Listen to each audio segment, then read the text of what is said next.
Ledger hardware wallet. What's going on with them? One of the appeals from the SEC to seal the Hinman docs, which are very, very important, from the public, they lost. That lost.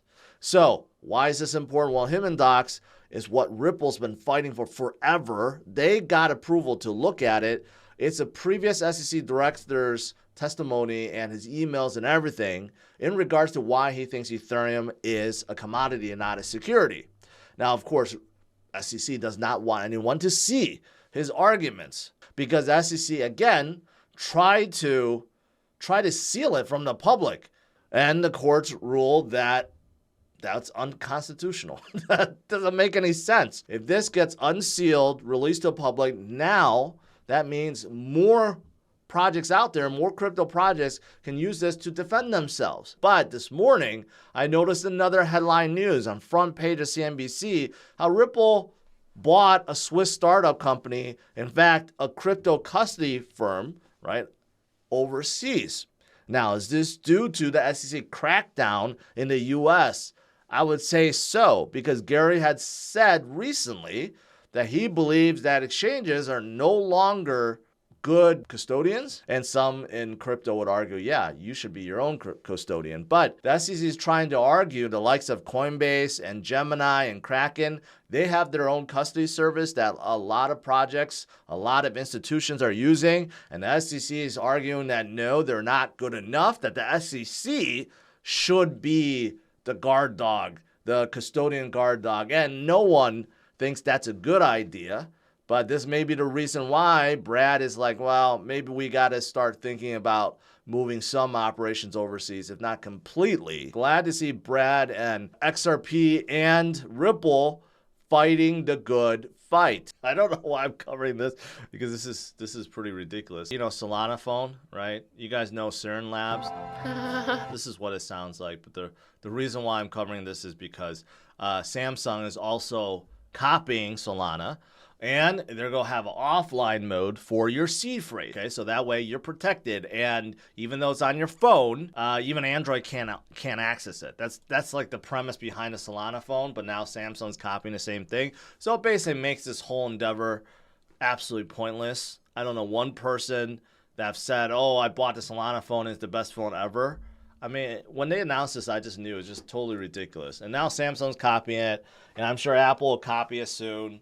And it'll be, you know, it'll be just like the CERN Labs phone. However, I'm bringing this up to make a point, right? Seed phrase, your recovery phrase, that's like the ultimate thing that you need to safeguard, right? That is what allows you to access your crypto on the blockchains, okay? And today, this morning, a lot of people were asking me, what do you think about Ledger and what do they do? I'm like, I don't know what you're talking about. So I discovered this is what they're talking about. Ledger decided that it was a good idea to come out with a recovery service. Okay, so with their Nano X's, so as far as I know, this is only available on Nano X's, not S, X's. So you can subscribe to this feature called Ledger Recover, which you pay $9.95, $10 basically. And it will download your seed phrase and then encrypt it and spread it around to 3 different third-party custodians, so to speak, right? And then if you ever need to recover, each one of these, you know, will be responsible to like put back together your recovery phrase, right? So basically, in Ledger's mind, this is awesome, okay? First of all, no one entity can hold your seed phrase. And there's a lot of people that always complain that they lost, you know, their phrase and their recovery key. But this goes against like Bitcoiners, Bitcoin maxis. I mean, you know, just self-custody maxis or just crypto people in general that believe that you need to control your own keys. You need to hold it, not your keys, not your crypto. So this whole ideology that you need to safeguard your own crypto, well, Ledger just said, screw that, screw that. We think we know best. In fact, the CEO just did a Twitter Spaces, and said this. I don't know who he's talking to, but he said, you're saying this is not what customers want. Actually, this is what future customers want. This is the way that the next hundreds of millions of people will actually onboard to crypto. He's applying a Web 2 philosophy, which is just really easy recovery, applying it to something that's very hardcore in nature. Bottom line, I don't know. I don't know what to think about this, okay? I mean, there's a lot of questions. Yes, I could see how there are some people that are new to the space that don't know what is going on, and maybe they lose their key or something. They may want to do this. But then again, those people probably just stick with centralized exchanges. They'll just enjoy their Coinbases of the world. For people that are actually using a ledger, well, then you should know that, hey, a ledger is a cold wallet. You need to keep it unplugged, right? But also you need to keep your recovery phrase protected. I'm going to say this is not a good thing. Even if this was a good idea. I'm just saying, even if this was a good idea. So they're taking your private key and they're encrypting it and they're spreading to 3 different entities, okay?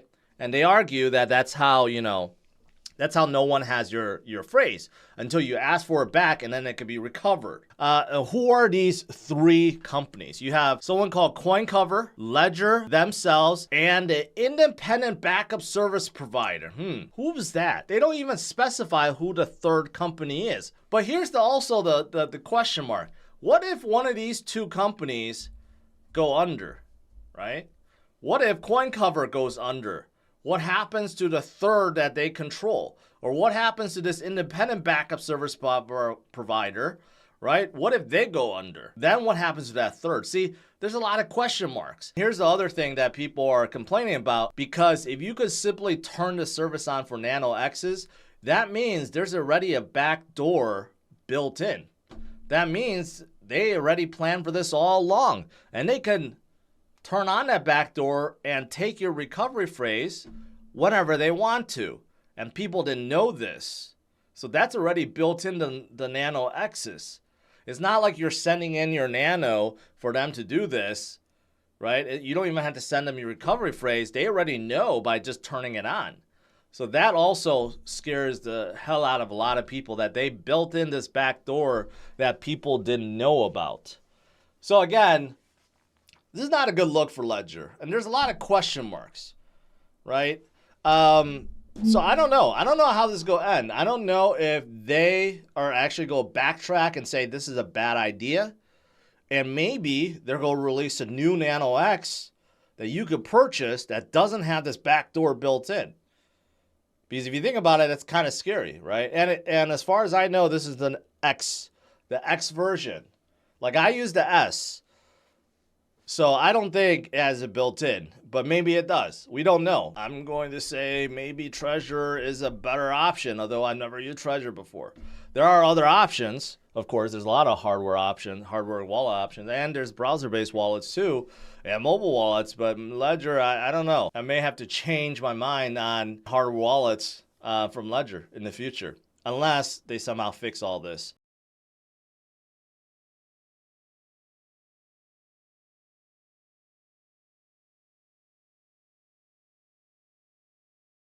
I mean, I think it's too centralized, but I definitely want to meet Chris Larson.